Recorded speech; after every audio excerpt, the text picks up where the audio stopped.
కళ్ళిరుసుకుందే కోడెలాగల్లే యాప పుల్లల షేదు నమిలిందే రామ రామ రామ రామ తలకు పోసుకుందే నా నేల తల్లే అలికి పూసుకుందే ముగ్గు సుక్కల్లే సద్ది ముటల్లే సగబెట్టుకుందే బాయి గిర్కన పల్లె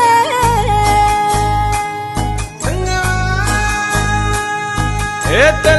తెల్లని పాలధారలల్ల పల్లె తెల్లారుతుంటదిరా గుళ్ళోని గంటలు కాడెట్ల మెడలోన జంటగా మోగుతూ ఉంటాయిరా నాగలి భుజాన పెట్టుకుంటే దోస్తులు చెయ్యేసినట్టేరా కొట్టు గోదా పక్కన ఉంటే కొండంత బలగం ఉన్నట్టురా చల్లగాలి మోసుకొచ్చెరా సేను శిలకల ముచ్చట్లు దారి పొడుగు చెట్ల కొమ్మలా రాలుతున్న పూల సప్పట్లు గట్టి మోపులు కాల్వ గట్టులు చెమట సుక్కల్లో తడిసిన ఈ మట్టి గంధాల పల్లెటూరు దీని తీరే అమ్మ తీరే